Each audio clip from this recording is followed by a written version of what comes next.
Hello दोस्तों, एक बार फिर से स्वागत है आपका आरंभ स्टडी पॉइंट में। आज हम बहुत ही महत्वपूर्ण एमसीक्यू करने वाले हैं। एससीईआरटी और एनसीईआरटी दोनों आपका हिस्ट्री क्लास 8 का चैप्टर नंबर 4 है, उपनिवेशवाद एवं जनजातीय विद्रोह।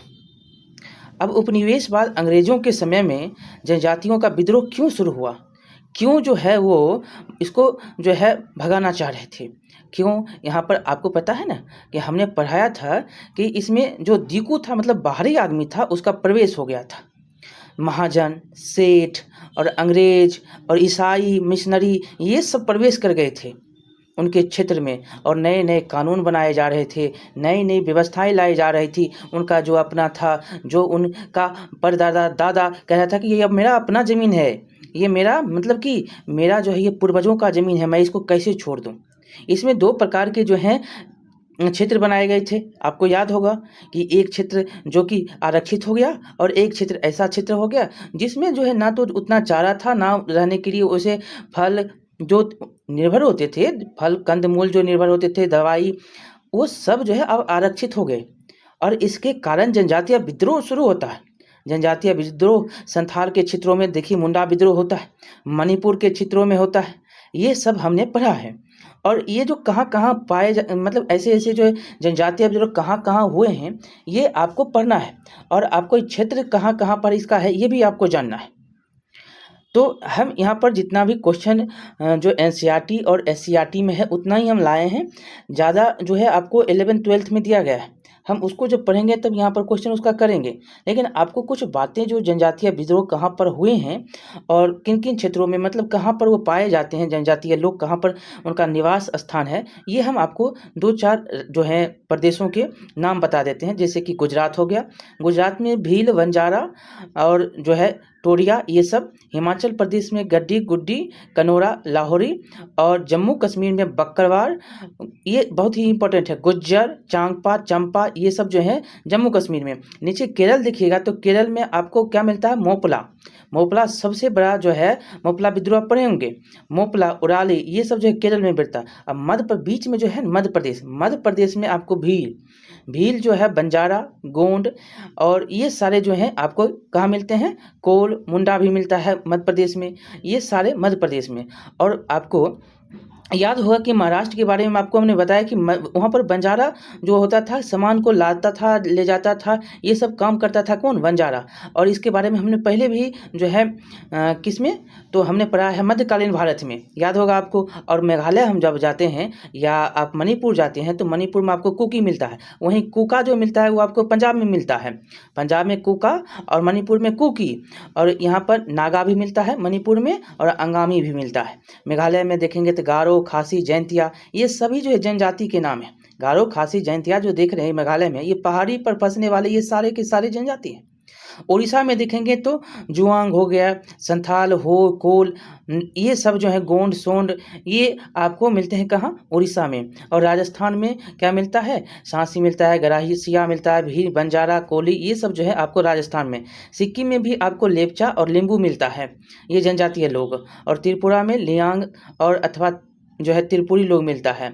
अब पश्चिम बंगाल में देखिएगा तो पश्चिम बंगाल में कौन है, भूमि संथाल था, संथाल था ना, लेम्बू था, लेमचा था, लेपचा था, लोपा, लोघा था, ये सब जो है पश्चिम बंगाल में। असम में तो असम में बोडो, अबोर, ओबो, मिकीर, कोम्बो, नागा, लुसाही, ये सब जो है असम में। और आंध्र प्रदेश में तो चेंसुई, कोसड, सवाड़ा, ये सब गोंड, ये मिलते हैं आंध्र प्रदेश में। इतना बातें हमने बता दी। एक झारखंड की बात हम आपको बता देते हैं। झारखंड में तो आपको पढ़ना ही है, और बिहार झारखंड का तो बात आप जानते ही हैं कि झारखंड में आपको संथाल, मुंडा, हो, अरोब और जो है कोरबा, असुर, भूइयाँ, गोंड, सोरिया, भूमिज, ये सारे के सारे कहाँ, तो झारखंड में। समझ गए। इतनी बातें हमने आपको 1-2 मिनट में बता दी। अब जो है आप क्वेश्चन करेंगे, ठीक है, क्वेश्चन एक एक करके क्वेश्चन करेंगे, बहुत ही इंपॉर्टेंट है। यहाँ से आपको बार बार क्वेश्चन पूछा जाता है। हमने आपको कहा आराम से सुनिएगा, हमने आपको क्षेत्र के साथ आपको जो भी था क्वेश्चन के लिए आपको यहाँ पर मिल जाएगा, वो हमने बता दिया, ठीक है। चलिए तो शुरू करते हैं। आपका क्वेश्चन शुरू होगा अब पहला से, ठीक है। चलिए देखिए, हम पहला क्वेश्चन करेंगे कि साल शब्द का अर्थ क्या है। साल जो है एक पेड़ था जो लंबा लंबा होता है, इसका स्लीपर बनता था। ये कहानी हमने पढ़ी है। ये साल क्या था? एक पेड़ था। चलिए दूसरा क्वेश्चन चलेंगे, हम क्वेश्चन धाधर करेंगे, ठीक है। तुरंत गुज्जर जनजाति कहाँ पर पाई जाती थी? ये गुज्जर जो था, ये गुज्जर पंजाब में। कहाँ पे? तो पंजाब में। ये पंजाब में पाया जाने वाला जो है ये जनजाति गुज्जर, जो पंजाब, आपको याद होगा कि मुस्लिम गुज्जर ज़्यादातर जो है, मुस्लिम नाम जो है मुस्लिम गुज्जर, ये ज़्यादातर कहाँ पे? पंजाब में। तो इसलिए ये क्या हो जाएगा? पंजाब। अगला चलिएगा कि लवारिया कहाँ की जनजाति है? ये लवारिया जो है ये कहाँ की जनजाति है? तो ये आंध्र प्रदेश की। कहाँ की है? आंध्र प्रदेश की है। और भेड़ों को पालता था, कौन पालता था?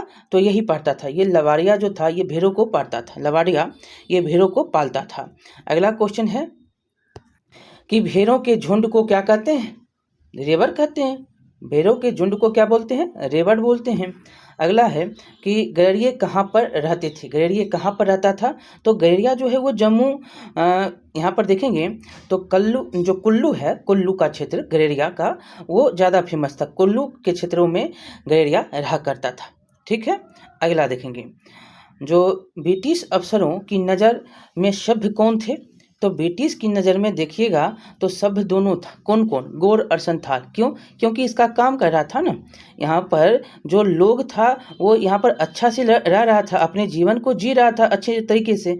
तो ये नज़र में इसको आ गया कि ये क्या है? गौर और संथाल अच्छा है, मतलब सभ्य है। लेकिन इसको पता नहीं था क्या होने वाला है। ये पहले तो सोचा कि हाँ ये ठीक ठाक है। आगे है, अगला क्वेश्चन है कि मध्य प्रदेश में घुमंतु खेती को क्या कहा जाता है? घुमंतु खेती को क्या कहते हैं मध्य प्रदेश में? तो इसको बेवर कहते हैं। जो मध्य प्रदेश में होगा वो घुमंतु खेती होता था, वो क्या कहलाता था? तो बेवर कहलाता था। बेवर, हमें एनसीईआरटी में बेवर के बारे में एक पॉइंट ही दिया गया है, उसमें आप पढ़िएगा, ठीक है। देखिए बेवर किस शब्द के लिए इस्तेमाल किया गया था? तो बेवर जो है किस शब्द के लिए इस्तेमाल किया गया था?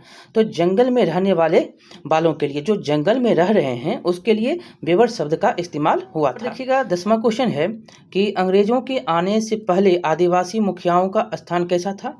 तो ज़्यादा आर्थिक ताकत, अपनी पुलिस उसकी थी, अपने नियम थे उसके, अपने हिसाब से वो चलता था। तो ये सारे के सारे क्या हो जाएंगे? इसी के सही हो जाएंगे। अब देखिए स्लीपर किसको कहते हैं? तो स्लीपर होता था जिस पर रेल की पटरियां बिछाई जाती थी, वो स्लीपर होता था। ये होता है ना, ये अभी जो है आप सीमेंट बालू गिट्टी छड़ का बना हुआ आपको स्लीपर देखने को मिलता है, ये है स्लीपर, ठीक है। ये लकड़ी का बना होता था। और वन कानून का विरोध कब और कहाँ से हुआ? ये क्वेश्चन आपसे बार बार पूछा जाता है कि वन कानून का जो विरोध है कब और कहाँ से शुरू होता है। तो ये आपको 1906 में असम से और 1903 में मध्य प्रांत में, ये दोनों आपके सही हैं। 1903 और 1906 यह वन कानून का विरोध जो है यहाँ से शुरू होता है। 1903 में मध्य प्रांत से, 1906 में आसाम से, ठीक है। चलिए आगे है कि 8वीं सदी में भारत में किस चीज़ की मांग और उत्पादन ज़्यादा था? उत्पादन था तो रेशम का। किसका? तो रेशम का। चलिए अगला है कि यहाँ पर रेशम के कीड़े कौन पालते थे?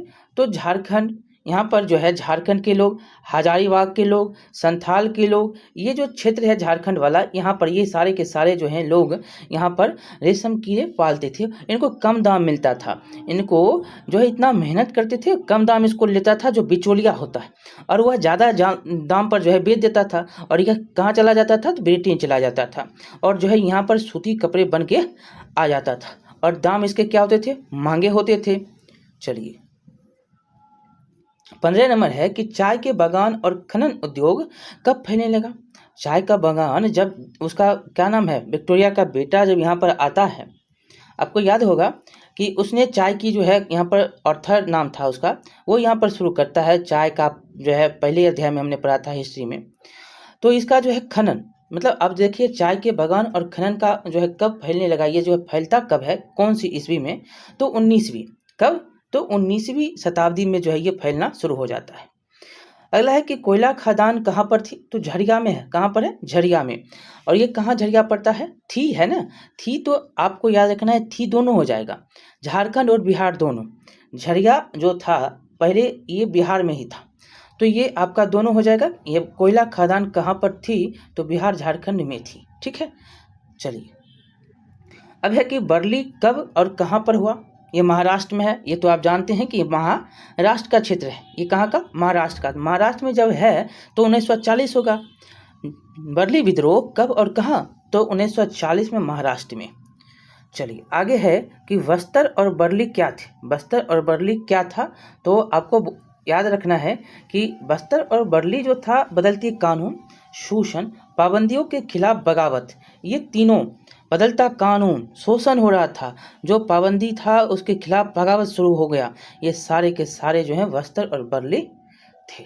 चलिए अगला है कि 1895 में झारखंड में छोटा नागपुर के जंगलों एवं गांवों में किस व्यक्ति को घूमते हुए देखा गया और उसका क्या नाम था? तो बिरसा। कौन था? बिरसा 1895 में छोटे नागपुर के जंगलों में घूमते हुए दिखे थी। आगे हम पढ़ेंगे कि बिरसा का जन्म किस परिवार में? तो मुंडा परिवार में हुआ था। किस परिवार में? तो मुंडा परिवार में। एक गाना है ना, मुंडा को भगवान मान लिया, ये आपने एससीईआरटी में पढ़ा है ना, कि मुंडा को 4 लाइन का इसका गाना है, सुनिएगा। यहाँ पर देखिएगा अगला क्वेश्चन कि ब्रिटिश काल में झूम खेती के संदर्भ में निम्नलिखित कथनों पर विचार करिए। आदिवासी जो लोग होते थे वो झूम खेती करते थे, जो झारखंड के, मेघालय के मतलब क्षेत्रों में जंगल को काट के साफ करके वहाँ पर खेती, फिर 3 साल बाद आते थे, फिर खेती करते थे, जाते थे तो उसको जो है खेती करके छोड़ देते थे और आते थे, फिर जलाते थे, फिर जो है खेती होती थी। तो यहाँ पर झूम खेती के बारे में आपको ब्रिटिश काल में तो उसको बंद कर दिया, कहा कि नहीं, ये नहीं होगा। चलिए एक एक बात हम यहाँ पर देखते हैं। देखिए कि ब्रिटिश काल में झूम की खेती के संदर्भ में कथन पर विचार करना है कि इसमें लोग जंगलों में छोटे भूखंडों के पेड़ों के ऊपरी हिस्सों को काटकर तथा बांस की घास व झाड़ियों को जलाकर साफ कर खेती करते थे। सही बात है। दूसरा है कि एक ऐसी खेती करने वाले किसान पूर्वोत्तर और मध्य भारत के पर्वतीय व जंगली पट्टियों में रहते थे। ये तो भी सही बात है कि ये लोग जो है कहाँ रहते थे? झूम की खेती क्या होती थी? इसको घुमंतू खेती भी कहते हैं। दोनों सही है आपका। इसको घुमंतू खेती भी कहते थे और इसमें लोग जंगलों में छोटे छोटे जो भूखंड होते थे उसमें पेड़ों के ऊपरी हिस्सों को काटते थे और वहाँ के जो घास झाड़ी उसको जलाकर साफ कर देते थे और राख को जमीन पर फैला देते थे और फिर जो है उसकी खुदाई कर बीज बिखेरा जाता था। खुदाई मतलब जो राख है उसको जमीन पर फैला देंगे और उसकी जो है खुदाई कर बीज कर बिखेर देते थे, मतलब बीज जो है खेतों में बिखेर देते थे और कुछ वर्षों तक जो है प्रायः आप 2-3 साल आपको याद होगा 2-3 साल तक है। 2-3 साल तक जब तक मिट्टी में उर्वरा विद्यमान रहती थी तब तक खेती की जाती थी और इसके बाद जो है वो दूसरे जगह चले जाते थे और जहाँ जो है उन्होंने अपनी फसल काटी थी वह जगह कई सालों तक पड़ती छोड़कर चले जाते थे और फिर घूम फिर के जो है दोबारा वो चले आते थे, दोबारा आते थे, फिर यही काम करते थे। और यह क्षेत्र जो है आपको कहाँ? पूर्वोत्तर मेघालय के क्षेत्रों में मिलता है। पूर्वोत्तर भारत में आपको ये क्षेत्र, पर्वतीय क्षेत्र, मध्य भारत में भी कुछ जगह ये क्षेत्र जो हैं होते थे और यहाँ इसको घुमंतू किसान भी बोलते हैं और इस किसान को जो है इस तरह के खेती जो करते थे इनको घुमंतू किसान भी लोग बोलते थे। और गुजरात के जो बहुत सारे जो है वन हैं, गुजरात के बहुत सारे वन क्षेत्रों में भी अभी भी ये खेती जारी है। अभी भी आप जाकर देख सकते हैं कि यह खेती आपको गुजरात के कुछ क्षेत्रों में हो रही है। और गुजरात में कौन सी जनजाति कर रही है खेती पता है? ये भील जनजाति जो गुजरात में अभी भी घुमंतू खेती करती है। ये हमने आपको इतनी बातें बता दी। चलिए मध्य भारत तो वही हुआ, हमने कह दिया। अब जो है एक दोनों इसमें आपका सही है। घुमंतू खेती और ये झूम खेती एक ही है, लेकिन आपको याद रखना है बहुत बार जो है पूछा जाता है क्वेश्चन, तक घुमंतू खेती का बार बार पूछा जाता है ना। अब देखिए 22वां नंबर क्वेश्चन है कि थोड़ा हम डिस्कस कर रहे हैं, डिस्कस करने वाला क्वेश्चन है तो डिस्कस तो होगा ही। यहाँ पर आपको 1-2 जैसे देगा, लेकिन आपको जब तक कॉन्सेप्ट क्लियर नहीं होगा तब तक आप बताइएगा नहीं। तो यहाँ पर फिर से क्वेश्चन है कि ब्रिटिश काल में आदिवासी मुखियाओं, हमने ऊपर क्वेश्चन पढ़ लिया है, अब यहाँ पर सिर्फ आपको बताना है कि ब्रिटिश काल में आदिवासी मुखियाओं तथा उनकी परिस्थिति के संदर्भ में निम्नलिखित कथन पर आपको कौन सा कथन सही है। देखिए, आदिवासी मुखियाओं का जमीन पर मालिकाना हक तो बना रहा, लेकिन उनकी शासकीय शक्ति क्या हुई? छिन गई। ये एकदम सही बात है। दूसरा, आदिवासी मुखियाओं को अंग्रेजों के प्रतिनिधि के रूप में काम करना पड़ता था तथा उन्हें नजराना देना पड़ता था। अब जो है आदिवासी मुखिया अंग्रेज के प्रतिनिधि के रूप में काम करेगा और उसको नजराना भी देगा। ये भी सही है, ये भी सही था। तीसरा है कि अंग्रेजों के आने से पहले कई जगहों पर आदिवासी मुखियाओं की अपनी पुलिस होती थी और वे जमीन एवं प्रबंधन के स्थानीय नियम खुद बनाते थे। ये जो है अपने स्थानीय नियम जो है ये खुद बनाते थे और दिए गए कूट में आपको बताना है कि कौन सा इसमें सही है। तो कौन सा सही है? तो तीनों सही है। हमने आपको ऊपर में बताया था ना कि अपना खुद नियम, अपना खुद कानून, अपना खुद जो है प्रशासन, ये सभी जो है खुद के थे अधिकारियों के मतलब आने से पहले।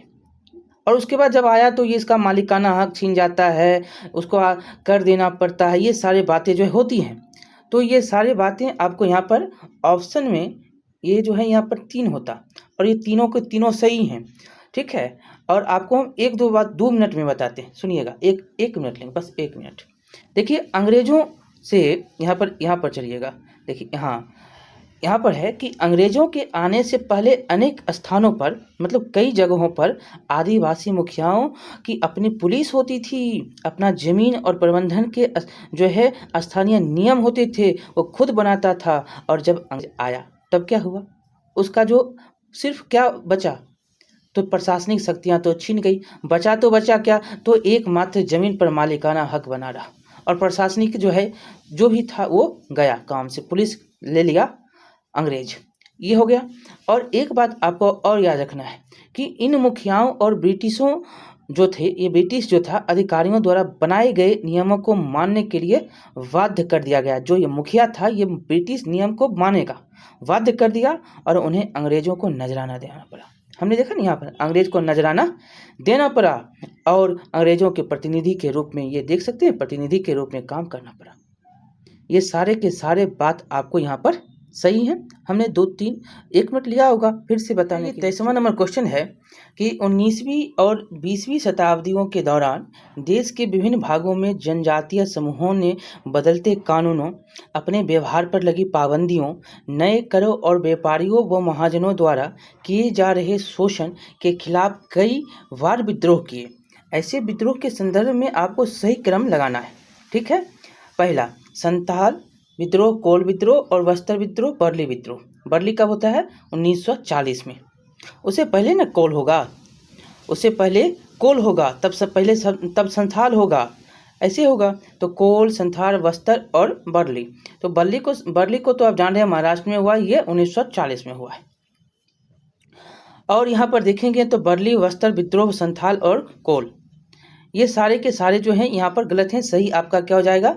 तो कोल 1831 से 32, संथाल 1855 और बस्तर 1910 और बर्ली 1940। समझ गए?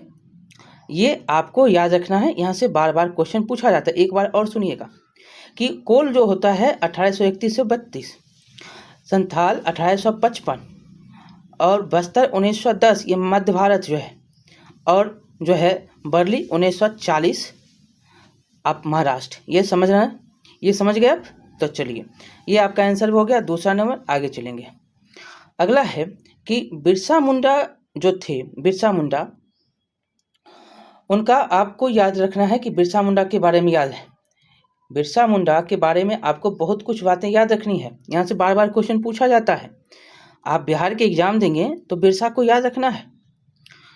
लिखा गया कि कहीं भी आप एग्जाम दीजिए, यूपीएससी पूछता है, तो आप बिहार का तो छोड़ ही दीजिए, यूपीएससी बिरसा के बारे में बहुत अच्छी तरह से पूछता है। देखिएगा यहाँ पर हम एक एक पॉइंट को आपको समझाएंगे।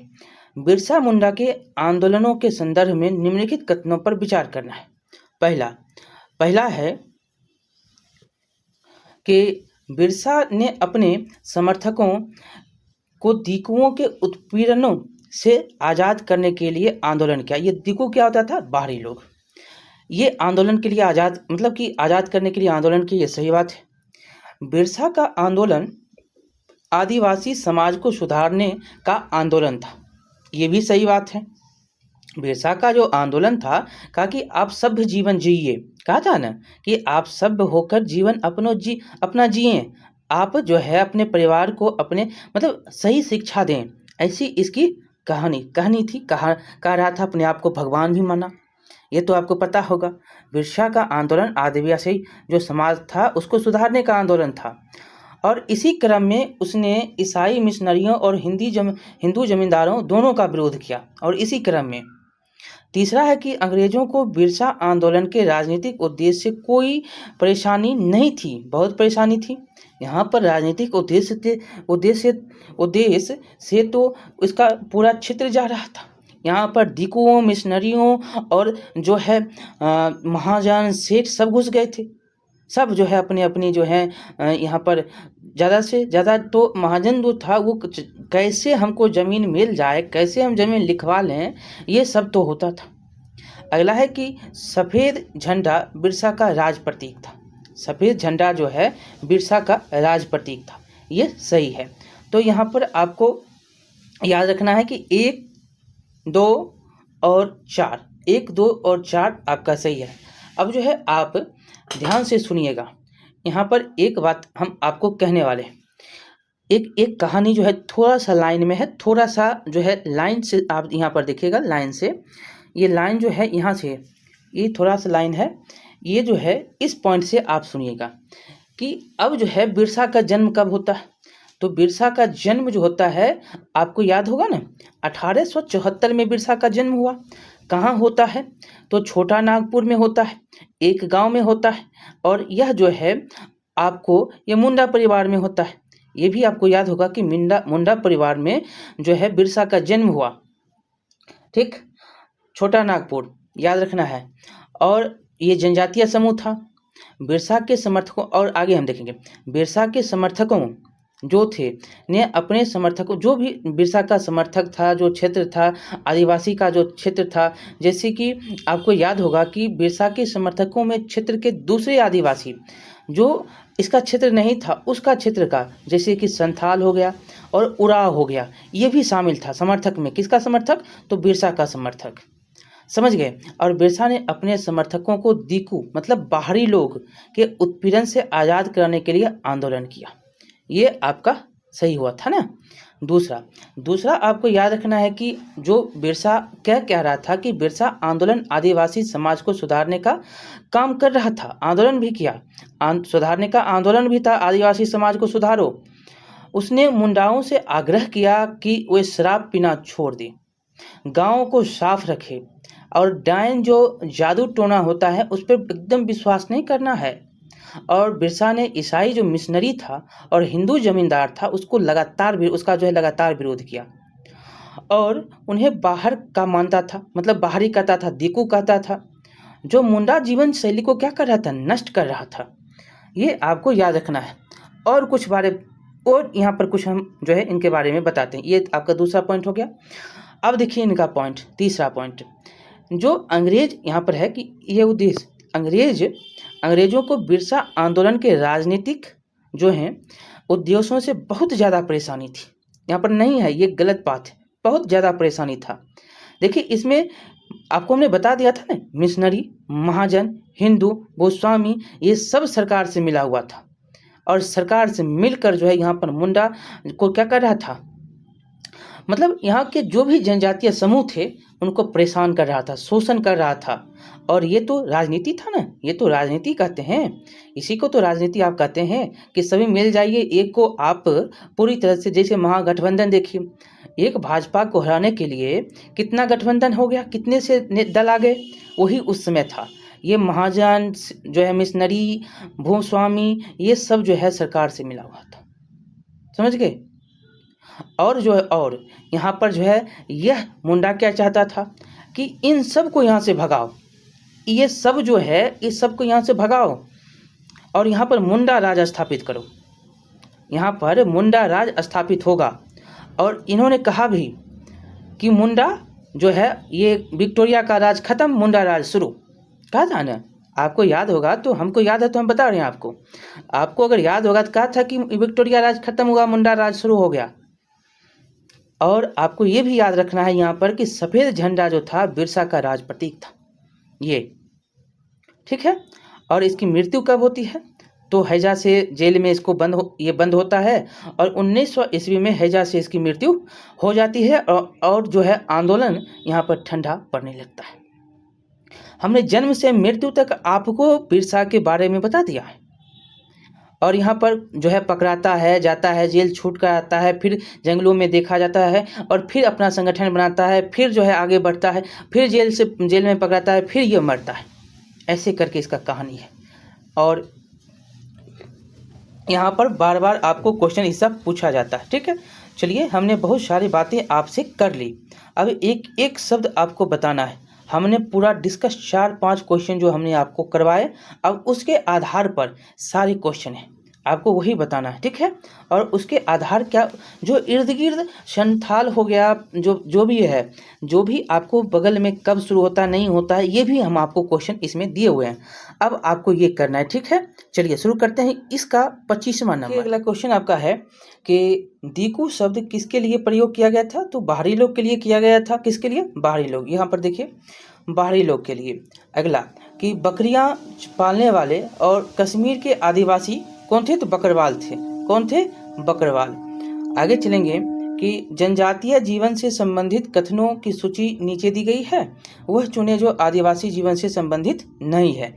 देखिए, एक एक करके देखेंगे। तो आदिवासी समूह जानवरों का शिकार करके और वन उपज इकट्ठा करके जो है रहते थे। ये तो सही है, ये वन का जो है शिकार भी करते थे, चीतर मारते थे, हिरन को मारते थे, और जो है कि क्या खेती करते थे? धान की खेती करते थे। और जो होता था फल फूल कंद मूल, ये सब जो है इकट्ठा करके वो अपना जीवन यापन करते थे। और यहाँ पर है कि अधिकांश आदिवासी जंगल से एकत्रित किए गए फल और जड़ें खाते थे और बीज से निकाले गए तेल से पका हुआ भोजन, जैसे महुआ का जो है आपको झारखंड के क्षेत्रों में, यहाँ पर उससे शराब भी बनता है, आपको पता है ना। ये उसके जो है पका हुआ, जो उससे जो बीज निकलता था उसका तेल खा लेते थे। फल से जो है महुआ का अपसोट होता है, खाते हैं पका कर, जो है उबाल कर उसको पका के पूरा जो है भून कर, ऐसे करके बहुत प्रकार से जो है खाया जाता है महुआ के बीज, मतलब कि फूल को। बीज से तो आप तेल निकाल लेते हैं उसका।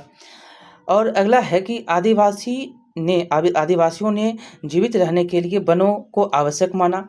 जीवित रहने के लिए वन को क्या माना? आवश्यक माना। ये तीनों सही हैं। आपका चौथा जो है कहता है कि हमेशा आदिवासी हमेशा प्रवास करते थे, ये गलत है। और इसीलिए उनके पास उनके पास अस्थायी वन निवास नहीं था, ये आपका गलत है। चलिए अगला देखेंगे, संथाल आदिवासी संबंधित कहाँ से है? तो झारखंड से। कहाँ थे?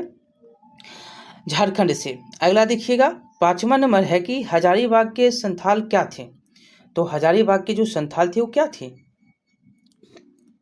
तो ये मतलब कि ये जो है रेशम कीट पालते थे, मतलब पाला हुआ रेशम कीट जो है ये पाला करते थे हजारीबाग के संथाल। तो ये रेशम कीट को पालने वाले व्यक्ति थे, जनजाति लोग थे, ये आपको याद रखना है। आगे चलेंगे कि खोंड समुदाय साल और महुआ के बीजों का उपयोग करता था। आपको बताए थे साल होता है, महुआ का उपयोग जो है करता था। किसके लिए करता था बीज का उपयोग? तो इसको खाने के लिए करता था। खाना बनाने के लिए जो है महुआ के बीजों का उपयोग, और जो है साल का जो है खोंड समुदाय का जो लोग है, खोंड समुदाय साल और महुआ के बीजों का उपयोग करता था खाना बनाने के लिए। भोजन प्राप्त माला नहीं बनेगा, बाल का तेल ये भी जो है नहीं है, ठीक है। चलिए आगे है कि खेती का प्रकार जिसमें किसान 2 या 3 साल की खेती के बाद जमीन छोड़ देता है, वो कौन था? आपको पता है ना, हमने बहुत ही ऊपर आपके साथ डिस्कशन कर ली है। देखिए यहाँ पर स्थानांतरित दे दिया। क्या दे दिया? स्थानांतरित। इसको स्थानांतरित झूम खेती भी कहते हैं, स्थानांतरित खेती भी कहते हैं, ये आपको याद रखना है। चलिए अगला देखेंगे कि साल और महुआ के बीज से आदिवासी यहाँ पर खाना मतलब खा के लिए तेल निकालते थे। महुआ वास्तव में क्या था? महुआ वास्तव में एक फूल जिसे खाया जाता, और यह जो है शराब बनाने के लिए भी इस्तेमाल किया जाता है। ये बहुत बार पूछा गया क्वेश्चन है। आगे है कि मध्य भारत के बैगा कौन थे? मध्य भारत के जो बैगा थे वो कौन थे? तो दूसरों के लिए काम करने के लिए अनिच्छुक थे। ये दूसरे के काम के लिए अनिच्छुक थे। और अगला है कि खुद को जंगल के लोगों के रूप में माना। तीसरा कि श्रम के रूप में काम करने के लिए उनकी गरिमा से नीचे था। ये सारे के सारे थे। श्रम के रूप में काम करने के लिए उनकी गरिमा से ये नीचे था, और खुद को जंगल के लोगों के रूप में ये माना भी, और दूसरों के लिए काम करने के लिए भी अनुच्छिक था, मतलब अनिच्छुक था। ये याद रखना है। ये तीनों आपको सही है। अगला है कि किस काल में जनजातीय समूहों का जीवन अधिकांशतः परिवर्तित हुआ? सबसे ज़्यादा तो मुगल किसने किया? अंग्रेज ने। सबसे ज़्यादा कौन किया? अंग्रेज करता है। अंग्रेज आपको याद रखना है। अंग्रेज जो है यहाँ पर पूरा का पूरा बदल देता है इसको। किसको बदला? तो जनजातीय समूह को। चलिए, आपका ये होगा ना, जनजातीय समूह को सबसे बदलने वाला परिवर्तित जो काल हुआ वो कौन सा हुआ? तो ये ब्रिटिश काल हुआ। किस काल में जनजातीय समूहों का जीवन अधिकांशतः पर परिवर्तित हुआ? तो ब्रिटिश ने बदला। अपना व्यापारी था, व्यापार कर रहा था। अगला है कि 1895 में झारखंड के छोटा नागपुर के जंगलों और गांवों में घूमते देखा गया था। तो हमने आपको ऊपर बता दिया था बिरसा को। अगला है मुद्रा जनजाति के अलावा बिरसा के अनुयायी कौन थे? बिरसा के अनुयायी ऊपर आपको हमने बता दिया था, संथाल और उराव जो था ये भी इसके जो है अनुयायी था। भगवान ये भी मानता था इसको। महुआ शब्द से आप क्या समझते हैं? तो ये फूल है। क्या है? ये फूल है। अगला, एनसीईआरटी और एससीईआरटी में महुआ के बारे में बताया गया है, और यहाँ से क्वेश्चन पूछता भी है। अगला है कि बाहरी लोगों को क्या कहा जाता था? तो दीकू कहते थे, डिकुश कहते थे, डिकुश। आगे है कि खोंड कौन था? खोंड जो होता था, खोंड क्या थी? खोंड आपको याद रखना है, खोंड शिकारी थे। अगला, जनजाति स्थिर कृषि करती थी। जनजाति जो है स्थिर कृषि करती थी। कहाँ? तो छोटा नागपुर। यहाँ पर देखेंगे छोटा नागपुर के मुंडा जनजातीय जो लोग थे, यहाँ पर बताना है डैश जो है जनजाति स्थिर कृषि करती थी। तो छोटा नागपुर के मुंडा जो है जनजाति स्थिर कृषि करती थी। ये समझ गए? आगे है कि झूम खेती जो है करने वाले काश्तकार कौन थे? झूम खेती जो कर रहा था वो कौन आदमी था? मतलब काश्तकार थे, झूम खेती करने वाले काश्तकार, मतलब झूम, ये जो देख रहे हैं ये झूम थे। झूम खेती करने वाले काश्तकार झूम थे। अगला, किस जनजाति ने कोकून पाला? ये भी क्वेश्चन पूछा गया है बहुत बार। कौन था? तो संथाल था। रेशम पालने वाला, यहाँ से लेता था, बेचता था और बिचौलिया ज़्यादा कमाता था। अगला है कि उन 4 भौगोलिक क्षेत्रों के नाम बताइए जहाँ आदिवासी मुख्य रूप से रहते हैं। कहाँ कहाँ रहता है? तो देखिए, आप उत्तर पूर्वी राज्य को तो आप जान ही रहे हैं, यहाँ पर ज़्यादा आदिवासी रहता है। मध्य भारत में भी आपको आदिवासी रहता है, भील हो गया, गोंड हो गया, ये सब। और दक्षिण भारत में भी आपको आदिवासी मोपला जो होता है वो दक्षिण भारत में, आपको शुरू में ही हमने सब कुछ बता दिया है कहाँ पर क्या कौन रहता है। जनजाति लोग आदिवासी रहते हैं, मतलब जनजाति लोग रहते हैं। अगला है कि बार्ली विद्रोह हुआ था। कहाँ पर हुआ था? तो ऊपर में बताया था ना, बार्ली विद्रोह जो है, बर्ली विद्रोह इसको कहते हैं। तो ये हुआ था 1940 में महाराष्ट्र में। और उलगुलान तो आपको जानना ही है और बहुत बार पूछा भी जाता है। उलगुलान आंदोलन के नेता कौन थे? तो बिरसा मुंडा थे। बिरसा मुंडा, बार बार ये क्वेश्चन आपको बीपीएससी यूपीएससी सब जगह पूछा है। अगला है कि कुसुम और पलाश के फूलों का उपयोग किस कार्य के लिए किया जाता था? कुसुम और पलाश, तो कुसुम और पलाश का जो है उपयोग कपड़े और चमड़े के रूप में किया जाता था। कपड़ा और चमड़ा को रंगना है, चमड़ा को रंगना है, तो इसके लिए इसका उपयोग किया, कपड़ा और चमड़ा को रंगने के लिए। अगला है कि प्रतिभूमि से आप क्या समझते हैं? बिना जुताई, मतलब बिना जो जुताई छोड़ दिया गया ज़मीन जो होता था वो खेत, वो होता था कौन? तो प्रति। समझ गए? उसको छोड़ दीजिए, 4-5 साल बाद उसको बंजर कर देंगे।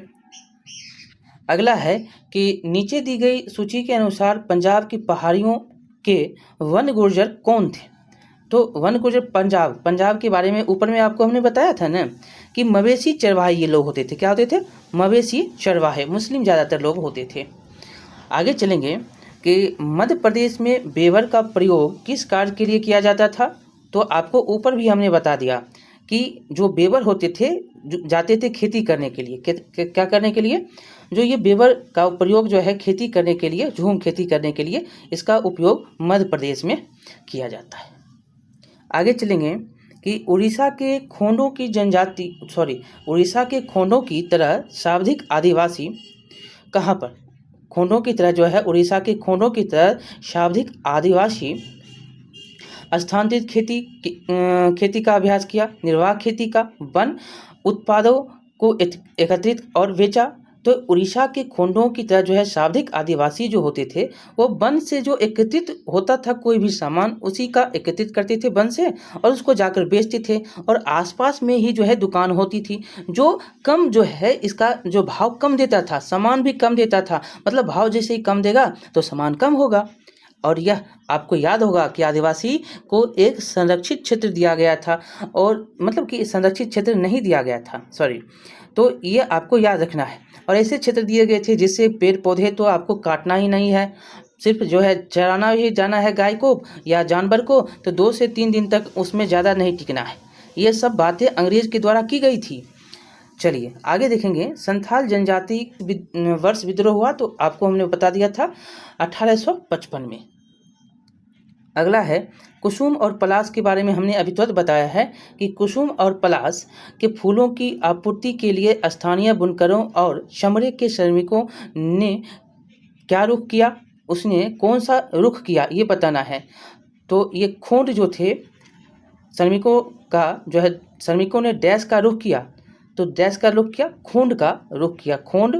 खोंड का जो है कुसुम और पलाशी के फूलों की आपूर्ति के लिए स्थानीय बुनकरों और चमड़े के श्रमिकों ने खोंड का रुख किया। समझ गए?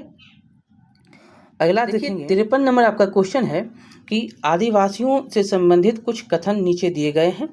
वह चुने जो भारत के आदिवासियों पर लागू नहीं होता। तो अलग थलग वे समाज से दूर रहे और कभी भी प्रकृति का शोषण नहीं किया। एकदम सही बात है, कभी भी प्रकृति का वो शोषण नहीं करते।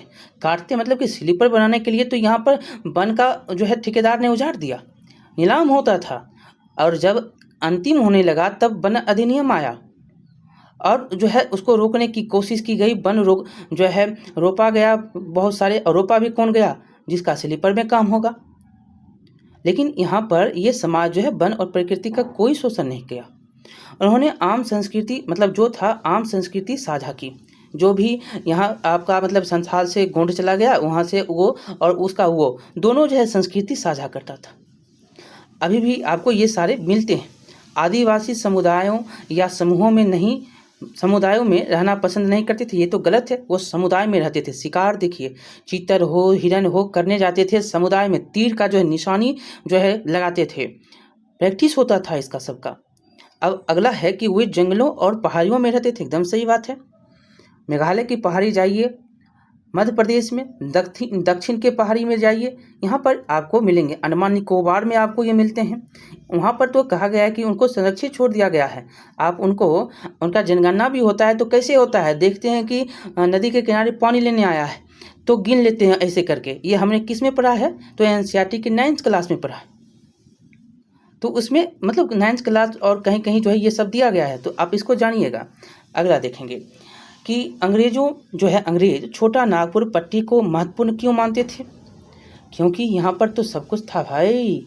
यहाँ पर इस क्षेत्र में समृद्ध खनिज और घने सागौन और साल के जंगल थे, जिसका तो उपयोग कर रहा था। ये सही हो जाएगा। अगला चलिएगा कि मध्य भारत में बस्तर विद्रोह, आपको ऊपर हमने बता दिया है कि बस्तर विद्रोह जो है 1910 में हुआ था। मध्य भारत के बस्तर विद्रोह कब हुए? 1910 में। कोल विद्रोह 1831-32 में। और जो है आपको संथाल 1855 में। ये सब हमने बताया है। चलिए यहाँ पर 56 नंबर है कि 1865 में अंग्रेजों द्वारा पारित अधिनियम, वन अधिनियम, आपको हमने बताया ना, पढ़ाई थे।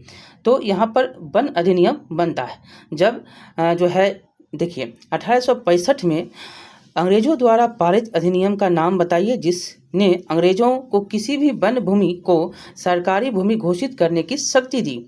तो ये था वन विनिमयन अधिनियम। वन विनिमयन अधिनियम ये शक्ति देता है। देखिए अगला क्वेश्चन है कि बिरसा ने प्रचारकों के सानिध्य में समय बिताया।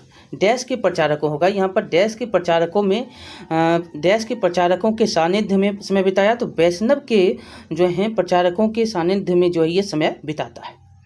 अगला क्वेश्चन देखेंगे कि आदिवासी जो खुद को जंगल के लोगों के रूप में, यहाँ पर रूप होता, रूप में देखते थे, यहाँ पर रूप देखते थे और केवल जंगल की उपज पर जीवित रह सकते थे। तो ये आपको याद है, ये बैगा थे। कौन थे? बैगा। मतलब कि आदिवासी जो खुद को जंगल के रूप में देखते थे और वो केवल जो है जंगल के ही उपज में से जो है जीवित रह सकते, वो बैगा थे। बैगा। आगे चलिएगा कि बैगा, और यहाँ पर है कि अभी तो हम यहाँ पर बर्ली होगा, बार्ली हो गया, तो ये बर्ली। तो 1940 में महाराष्ट्र में कौन सा विद्रोह लोकप्रिय हुआ? तो बर्ली विद्रोह। अब अगला है कि अनेक क्षेत्रों में वन विभाग वन ग्रामों की स्थापना सुनिश्चित करने के लिए करता है। तो क्या था? तो ये था सस्ते श्रम की नियमित आपूर्ति। यहाँ पर तो सस्ता श्रम मिल जाता था, कोई काम अब जब नहीं मिलेगा तो क्या करेगा? वही हुआ कि सस्ते श्रम की नियमित आपूर्ति सुनिश्चित करना। अगला है कि खोंड रहते हैं, कहाँ पर रहते हैं? आपको हमने बता दिया था ना खोंड कहाँ पर रहते हैं। ये खोंड जो है ओडिशा में, कहाँ पे? खोंड ओडिशा में रहते हैं। अगला है कि मध्य प्रांत में वन सत्याग्रह का उदय हुआ। तो कब हुआ? तो वन सत्याग्रह का उदय 1930 में होता है। मध्य प्रांतों में वन सत्याग्रह का उदय 1930 में। अब है चरवाहे किस प्रकार का जीवन व्यतीत करते थे? तो बहुत ही जो है यह अपना जीवन खाना बदोश की तरह व्यतीत करते थे। चरवाह खाना बदोश की तरह अपना जीवन व्यतीत करते थे। अब है संग्राम जो है संगमा का विद्रोह सन 1906 में उठा। कहाँ पर उठ सकता है? अभी संगमा है कहाँ पे? असम में है ना। असम में संगमा क्या है? मुख्यमंत्री हैं। तो असम का नाम लीजिए और बोल दीजिए कि असम में है। ये असम में। चलिए अगला है कि आजकल झूम की खेती की जाती है कहाँ? आपको हमने ऊपर बता दिया कि झूम की खेती आज भी होती है। वो कहाँ होती है? तो भारत के पूर्वी मतलब राज्यों में, मेघालय के क्षेत्रों में, कुछ जो है आपको कहाँ पे? तो ये जो घुमंतू खेती है, इसको घुमंतू खेती भी कहते हैं। तो ये खेती जो है गुजरात के भी कुछ क्षेत्रों में होती है, लेकिन ज़्यादातर आपको भारत के पूर्वी राज्यों में ये खेती होती। देखिए आपको यहाँ पर मणिपुर के बारे में हम बता दें। मणिपुर में जो है सबसे आंदोलन शुरू हो गया था, जो जेलियांगशांग आंदोलन था। तीन जाति मिलकर ये आंदोलन शुरू हुआ था। तीन इसमें जनजाति था, मतलब आदिवासी, 3 गुट का था, और इस 3 गुट मिलकर क्या बना? जेलियांगशांग आंदोलन शुरू हुआ और ये मणिपुर में हुआ। और इसका नेतृत्व करने वाले कौन थे? तो ये थे जनुदांग। और उनकी जो है आपको याद रखना है, उनकी बहन जो थी रानी गोडेनलियो जो थे वो थे। ये दोनों मिलकर जो है क्या करते हैं? एक नए राज्य की जो है नींव भारत के आज़ाद होने के बाद पड़ता है। वो कौन था? तो नागालैंड। नागा का मांग करने वाले यही थे। कौन? तो जदुनांग और रानी जो है रानी गोडेनलियो। और इनको जो है नागाओं की रानी का उपाधि देने वाले जवाहरलाल नेहरू थे। नागाओं की रानी कहा इनको, रानी गोडेनलियो को, कि आप नागाओं की रानी हैं। जवाहरलाल नेहरू के द्वारा ये कहा गया।